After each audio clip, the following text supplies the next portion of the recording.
How's it going, everybody? I am Jason of Jason's Realm here, and today I'm here going to talk to you guys just about the whole situation and how the Indianapolis Colts are in complete ruin, all at the hands of Jim Irsay.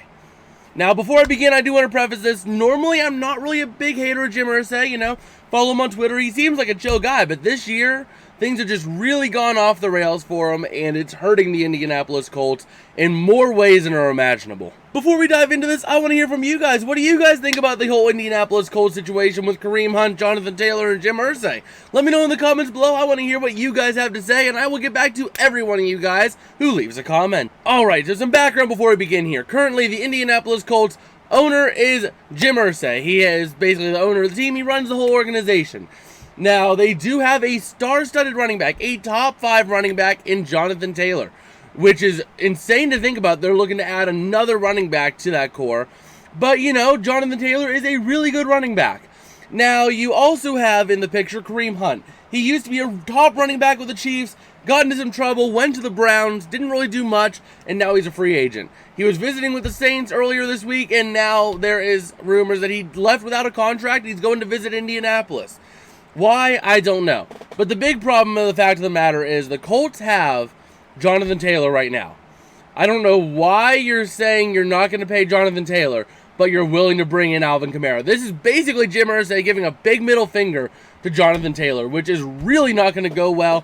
Jonathan Taylor, I can guarantee you, he's going to be in the open market next year, and he's going to be set for a big payday because the Colts do not want to pay him. There's many teams that could use a running back, and Jonathan Taylor, he basically has the choice of wherever he wants to go because he's that good of a player.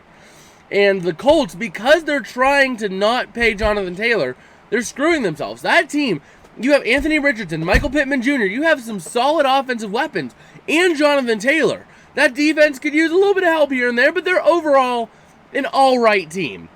A good quarterback and a few years of development can really take this core far. But when you're not paying your elite running back, you're not going to have a good running game, so everybody's going to drop back into pass coverage, meaning Anthony Richardson's not going to have anyone to throw to. He's going to have to rely on his legs, and it's going to be a whole Lamar Jackson situation where he's not going to be a thrower. And you see how well that's worked for the Ravens. Since Lamar Jackson has been their quarterback, they've been solid, but they haven't been able to etch the upper echelon. They haven't been able to touch the upper echelon of teams that are the top teams. I think even, they've only won it, a couple times they've only won the AFC North, if that, with Lamar Jackson. Joe Burrow comes in, boom, they're a lot better than the Ravens immediately. So that's the problem. And I think the Steelers end up better than the Ravens this year as well, because the Ravens are just in that situation. And if you put the Colts in the same situation, they might be a playoff team kind of in and out, but they're not going to be a consistent force. They're not going to be a team that's going out and winning another ring with this core.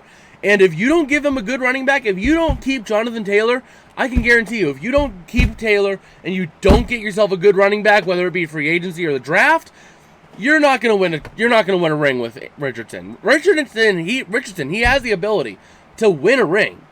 But when you don't build a team around him, you don't develop a run game that's a constant threat. Yes, he has the run game in his legs, but you also need a running back because, a running back is going to be your running threat. That if you keep him in the backfield, defenses are going to have to play up. So that's the problem, in that they are not looking to invest in the running back position. Jim Irsay is ruining this team right now if he does not invest in his running backs, and it seems like he's clearly against it. He spends millions and millions of dollars to transport a whale across country to release in the Pacific, but he won't pay to have Jonathan Taylor stay with the Colts. And that is a big problem. The Indianapolis Colts, I hate to say it, but I think you guys are screwed for years to come.